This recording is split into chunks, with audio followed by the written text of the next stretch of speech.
Alrighty, welcome. Today, I have a new gun on the bench. So, this is, honest to God, my first 9mm Glock that I've ever had. I've had a lot of other Glocks over the years, shot a lot of Glocks, but this is honestly the first 9mm that I have purchased. That being said, I'm going to go over kind of a quick overview, quick review, and lead into decisions on why I chose the Glock 48 over others. So first of all, the case, this is a little different. I mean, it's the same case, but you only get 2 magazines. They are 10 rounders. You get a mag loader, cleaning brush, lock, same other crap. The only big deal is that it does not come with any mounting plates. This is a MOS variety, but you do not get any plates that come with it. So that is something to note, just in case you're wondering. Get that out of here, get back to the gun. Alrighty, so quick, as I said, it is a 10-round magazine. It is a stagger stack, so they're not quite just a straight stack. Now, you can go the route of getting a Shield Arms 15-round mag that are metal, and you have to switch out the mag release. But these are pretty foolproof.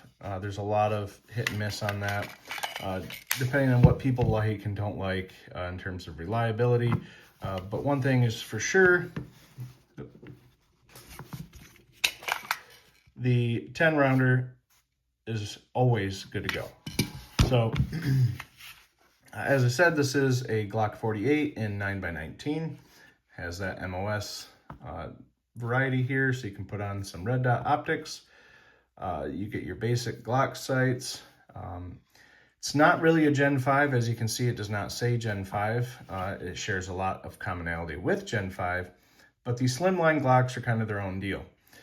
You do get the front serrations on the Glock 48. You do get a small little accessory rail here.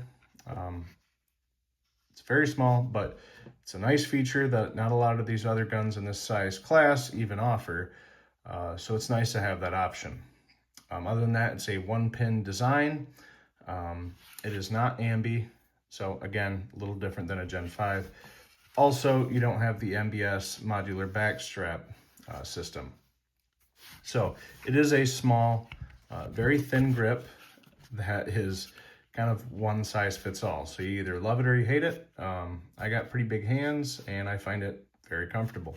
I definitely wrap right around it, but I don't have any issues with that. So another important piece of technical data is this gun weighs, without the magazine, 18.3 ounces. With an empty magazine, it weighs 20.6 ounces. And with a loaded mag with 10 rounds in it, it weighs 24.97 ounces. So just under 25 ounces. So it's still pretty light. It's pretty close to that Glock 26 territory, to be honest. The other all-important encompassing feature is this does have a longer slide. The barrel length on this is a 4.17. That's actually a little minute bit longer than a Glock 19.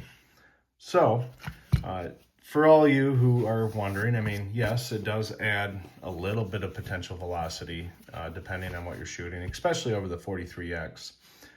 Not so much between the Glock 19, but you do get a longer sight radius, which is kind of nice to have. And the other big thing is that this thing is just generally really thin.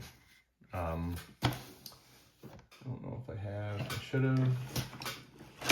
I don't have my calipers handy here to measure it, but that's all right. So we're just gonna move on. Yeah, it's a really comfortable pistol. It has a standard kind of Glock feeling trigger pull. I can go ahead and put on the trigger gauge here and see what we get. Nope, I'm not in the right spot here. Hold on. This isn't the greatest trigger pull gauge, That was about 5, almost 6 pounds. Get another one. This is a very new pistol as well, so also note that.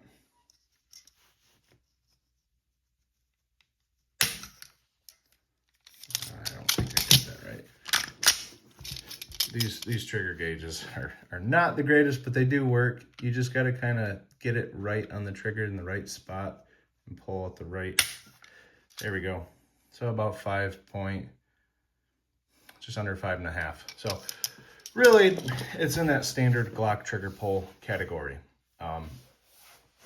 So yeah, I mean, it's pretty much, by all intents and purposes, a Glock, which it is, of course. Now, what led me to decide on the Glock 48, especially being my first 9mm Glock? Well, I wanted something I could carry, which is a big caveat on decision making. Not saying I don't want a Glock 19 or Glock 17. Those are great pistols. I've shot them, but like I said, I've never owned them. You could also look at the Glock 26. Glock 26 arguably is a little bit smaller in every dimension except for width. This is more along the sides, or more along the sides of being the same size as the Glock 19. Now, I don't have a Glock 19, but I have a Glock 44, which is a pretty good replica in terms of measurements. Zoom out here a little bit. So as you can see, it's very comparable in size to what would be the Glock 19. Obviously, this is a Glock 44-22, but like I said, same size. But yeah, you can see that there's just generally, it's trimmer in every dimension. Get them lined up here.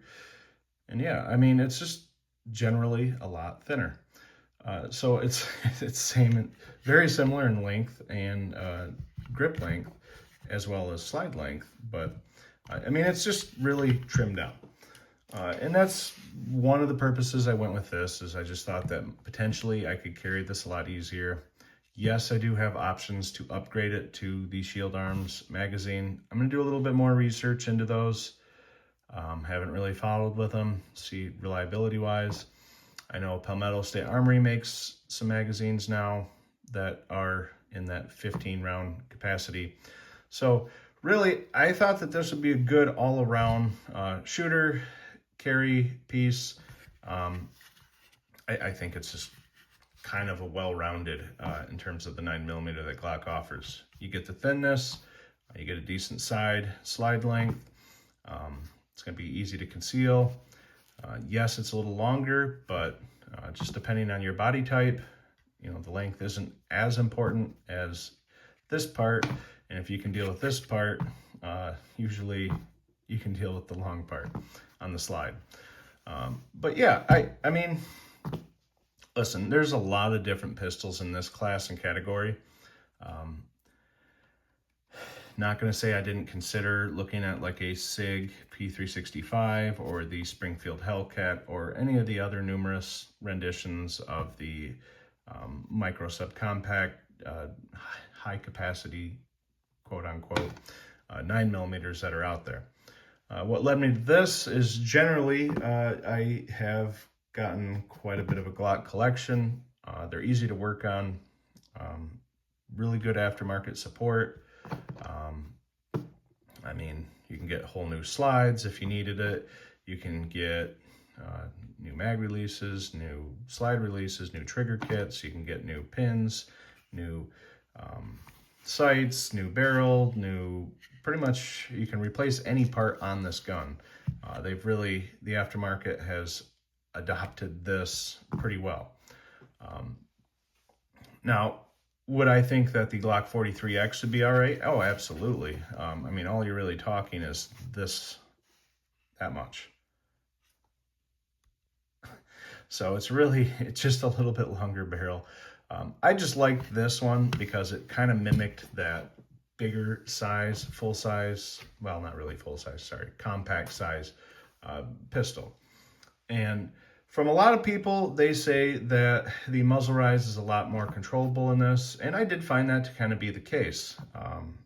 I've shot a lot of shorter barreled 9mm over the years, and this kept on pretty decent.